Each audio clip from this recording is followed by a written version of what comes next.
It is all I can do not to just close Clash Royale when I see that thick line making its way to my tower. I thought Goblin Drill versus Hog 2.6 was a guarantee loss, but I did some research and turns out I'm just playing Hog 2.6 like an idiot. Today we're going to be ranking every matchup versus Hog 2.6 based on how aggressive you're meant to be playing. And this is based off of the analysis I did of 3,664 pro battles, starting with Expo. Pros are playing so aggressively against Expo, they are sending 3.5 more hogs than usual. For reference, our average amount of hog sends per game across the database is 6. In Expo, it's 9.5. So I feel like I missed the memo on that. I had no idea you were supposed to be pressuring that much, but it kind of makes sense. You're trying to prevent them from building up a massive push at the bridge with their Expo, but that is probably going to be one of our most aggressive matchups today. I'm putting it in S tier. I would have thought it'd be the same with Hyperbait because they're spamming, so I would have thought you just spam back. But no, it's actually the complete opposite. Hyperbait, pros are sending 3.5 hogs per game. Again, our average is 6. That is basically half of our average hog sends per game. We see this a lot in single Elixir. Most hog sends are in single or a very high percentage of them. So pros are pretty much just getting their damage and defending. Totally respectable strategy with Hyperbait. As long as you don't slip up your defense, I feel like that's a sure way to win. But that has to be F tier, and I'm assuming that's going to be one of our lowest. Now, Goblin Drill, we're back to our aggressive matchups. It's not quite as aggressive as Expo. It only has 8.8 hog sends per game. But this is another one where they're applying pressure throughout the game, presumably to prevent the chip damage that Goblin Drill often gets on their tower. If you don't send a lot of hogs, Goblin Drill will just slowly chip away your tower. So that's going to go in S tier as well, quite aggressive compared to our baseline of 6. Golem. Now this one was a huge unlock for me. I had no idea how I was supposed to be using my hogs against Golem. Turns out you're only sending 4.2 per game compared to the 6. You're just kind of getting the damage to take their tower and end the game before it gets into triple Elixir, for example, because a Golem in the pocket is not fun for any Hog 2.6 player. That's going to go in F tier. Next we have our beloved Hog decks. This one kind of makes sense. I feel like we're going to be pretty aware of this, but it's 8.43 hogs per game. I feel like as a Hog 2.6 player, whenever I play another Hog deck, like we're both doing the same thing. We're just trying to chip away at each other's towers. So that one's going to go in A tier. Not quite as aggressive as some of our others that we've mentioned so far, but still aggressive. It's still an aggressive matchup. Next we have Tank and Sparky.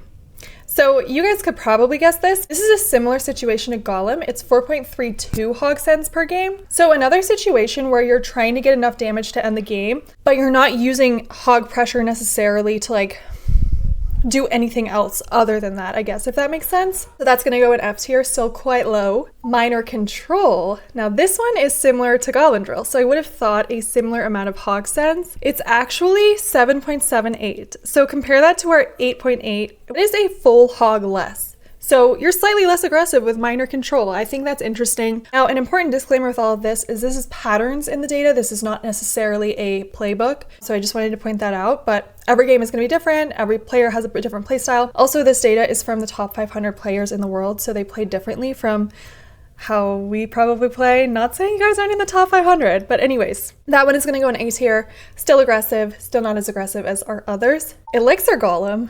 This one was interesting. This is actually lower than Golem, but by 0.02. So I think it's interesting because Golem and E-Golem I do think of as quite different despite them having the same name. They're played somewhat similar in terms of hog sends. So this is going to go in F. 4.18 hogs is still very, very well below. Obviously very well below our 6 hog sends average. Royal Hogs. This one is 7.52 hog sends per game. So similar to Minor Control, lower than hog decks, which I actually was surprised about because I do think of Royal Hogs as somewhat similar to hog decks, but still quite aggressive. So that's going in A. Giant decks.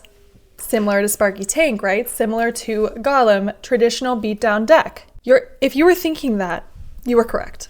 4.66 cents per game. Slightly more. I guess slightly more than those ones. That's going to go in F tier, still quite low. Mortar. This one shocked me. The entirety of the time I've been playing Hog 2.6, I've thought of Mortar and Expo as basically the same. And I've kind of treated them, not obviously that similarly, but I always thought they had like a similar overall play style. But Mortar only has 7 hogs per game, 7.14 compared to the 9.5 with Expo. So despite them both being siege, they're played very differently, somewhat differently with hog sends. That is going to go in A tier. Our 3 M's. 3 Musketeers did surprise me. It's 4.85 hog sends per game, which is slightly more than a lot of the beatdown decks we've discussed, but lower than I would have thought because they don't really have a hog counter. That's gonna go in F tier. Our Electro Giant. Now this one disrupts the trend, I think because there's lightning in it, as someone pointed out in my comment section. Yes, so it's actually 6.91 hogs per game, slightly above our average, not below it. So that's gonna go in A tier. I found that very interesting and it does change the way I view the deck.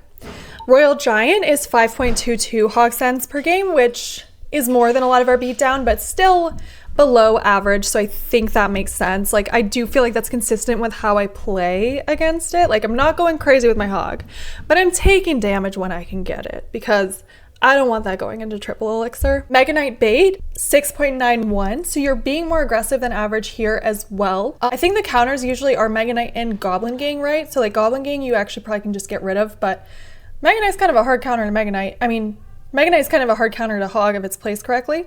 So I don't know, interesting to know though. I think it will probably be similar to log bait, which I'm gonna get to a little later. Pekka bullshit, I mean bridge spam, I just wanted to say that, is 5.43 per game, so kind of close to our Royal Giant. Our Royal Giant is 5.22. This one's 5.43. Yeah, I guess that's another one. You're kind of, you know, defending, getting damage when you can, sending your hogs when you can, but pressure with hog, aggressiveness with hog is not part of the overall strategy necessarily. Graveyard. So Graveyard I would have thought would be quite aggressive because you're trying to prevent them from building up a Graveyard push with a tank, but it's actually 6.9 hogs per game. Again, above our baseline, but considering the amount of aggressive matchups we've seen, I am surprised by that because when a bowler, whatever, like 2 tanks are at the bridge and a Graveyard is on my tower, I know that tower is gone, so that's gonna go in A tier. Like a bridge spam is D tier. Lava Hound is one of our beatdown decks again. It is actually higher than I would have thought. It's 5.48 hog cents per game, so it's pretty average, honestly. Like, we're getting pretty close to our baseline here. So I'm gonna put that in D tier. And then log bait, which I just mentioned, similar to our Mega Knight bait, 6.82 hog cents per game. So close to average, slightly above. This does make sense to me. I feel like I do try to be more aggressive in log bait games. I'm gonna put it in A tier. Obviously, it's not below our average, but it's not that far above it. And then finally, we have our balloon deck, which, drum roll please, is 5.78 hogs per game, which is the closest we have to our actual baseline of 6. I do want to point out, I think it's so cool that there's just so much variety here. There's so much to learn of how to play Hog 2.6. And I think it's so exciting that we have this data because these pros have learned it too. Like, we can tell because they're all doing the same thing. So anyways, so excited to keep learning and keep showing you guys what I see in the data. Talk to you later.